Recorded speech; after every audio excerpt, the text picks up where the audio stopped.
wabarakatuh. Teman-teman yang disayangi Allah, gimana kabar teman-teman semua? Semoga selalu sehat dan bahagia. Teman-teman, pada kesempatan kali ini saya ingin berbagi kisah dengan teman-teman. Tema yang saya ambil adalah tentang najis anjing dan najis hati. Teman-teman tahu kan apa itu najis anjing? Contohnya, air liur anjing, kulit anjing yang basah. Jika terkena baju kita, maka kita harus menyucikannya dengan cara membasuhnya menggunakan air dan debu. Teman-teman, kisah tentang najis anjing dan najis hati ini terjadi sesaat setelah proklamasi kemerdekaan Indonesia dikumandangkan. Alkisah pada saat itu, setelah orang-orang Jepang berhasil diusir dari Indonesia, orang-orang Belanda ingin mengadakan perundingan dengan orang Indonesia bernama Perundingan Linggarjati. Perundingan ini membahas tentang pembagian wilayah kekuasaan Indonesia dengan Belanda. Nah, pada saat itu tersebutlah salah satu ulama Indonesia, namanya Mbah Hasyim Asy'ari. Mbah Hasyim Asy'ari ini adalah salah satu tokoh ulama Indonesia yang sangat disegani baik oleh lawan maupun oleh kawan, baik di dalam negeri maupun di luar negeri. Mbah Hasyim Asy'ari juga memiliki pesantren yang besar yang berada di daerah Tebu Ireng, Jombang, Jawa Timur.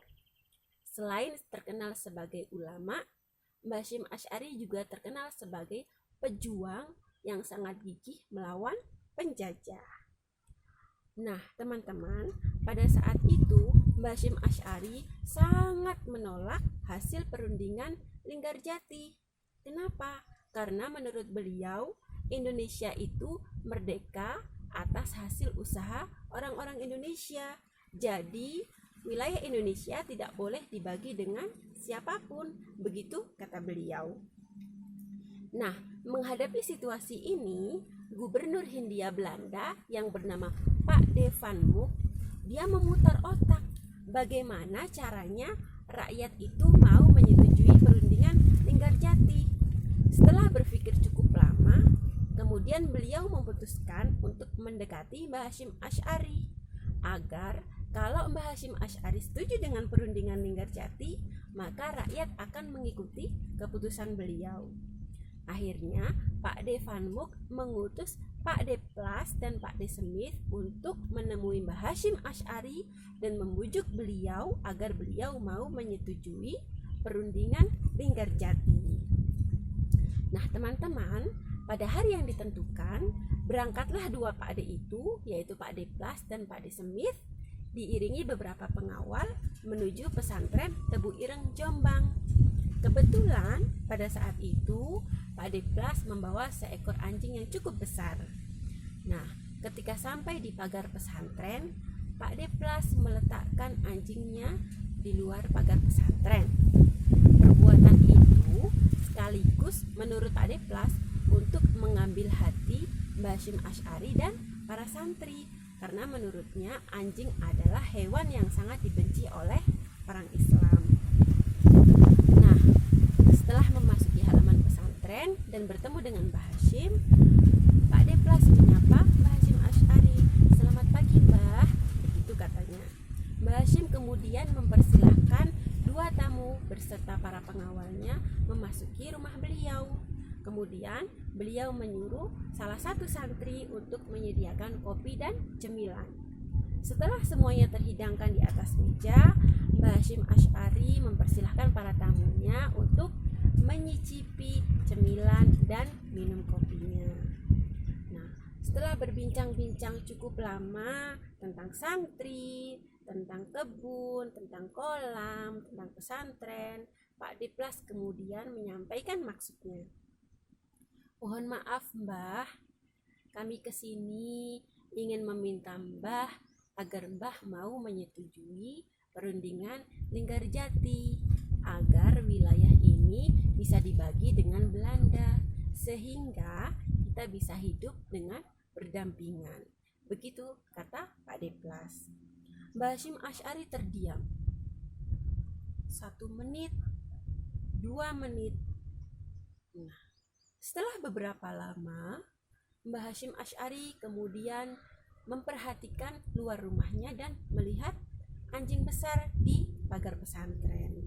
Kemudian beliau berkata kepada Pak Deplas, "Mohon maaf Pak Plas, anjing sampean sepertinya kepanasan.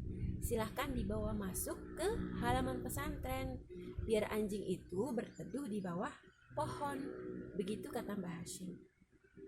Pak Deplas bingung. Loh, bukannya anjing itu hewan yang dibenci, kenapa malah disuruh masuk halaman pesantren? Begitu kata Pak Deplas. Akhirnya Pak Deplas bertanya kepada Mbah Hashim, "Mbah, maaf, bukannya Mbah dan para santri sangat membenci anjing, kenapa malah disuruh bawa masuk ke halaman?" Begitu pertanyaan Pak Deplas.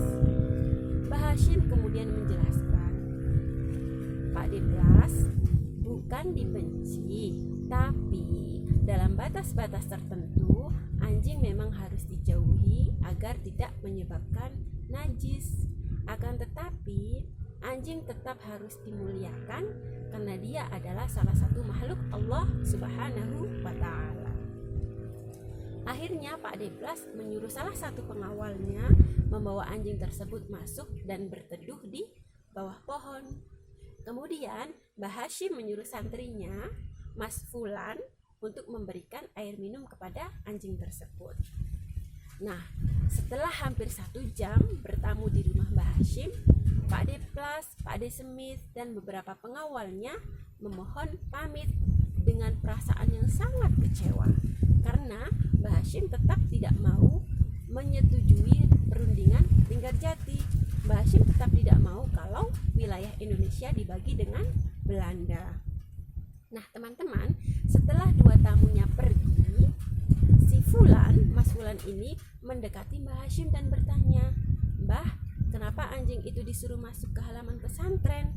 Kan dia najis." Begitu pertanyaan Mas Fulan.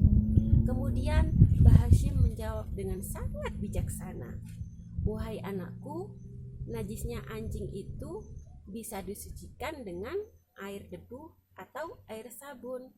Tapi kalau najisnya hati seperti iri hati, sombong, dan juga mendukung penjajah, itu jangan sampai kita lakukan karena itu adalah dosa." Begitu penjelasan Mbah Hashim. Nah teman-teman, apakah hikmah di balik kisah singkat tersebut? Teman-teman tahu, beberapa saat setelah kejadian itu, salah satu pakde yang diutus, yakni Pak De Smith, dia menyatakan diri untuk memeluk agama Islam. Kenapa? Karena beliau berpikir agama Islam itu adalah agama yang sangat mulia. Anjing sebagai hewan yang dibilang najis di dalam Al-Quran tetap dimuliakan karena itu adalah salah satu makhluk Tuhan. Nah, selain hikmah tersebut, kandungan yang bisa kita pelajari adalah bahwasanya najis anjing dan najis hati itu ada perbedaannya. Kalau najis anjing bisa disucikan dengan air dan debu, tapi kalau najis hati, cara menyucikannya adalah dengan bertaubat, taubatan nasuha. Jangan sampai kita memiliki najis di hati, karena Rasulullah pernah bersabda, barang siapa yang memiliki rasa sombong, yang berarti rasa sombong ini termasuk najis hati loh, itu sebesar biji zarah pun, maka dia tidak akan masuk surga. Nah, begitu teman-teman kisah singkat yang bisa saya sampaikan. Semoga bermanfaat dan jangan sampai kita memiliki najis di hati kita.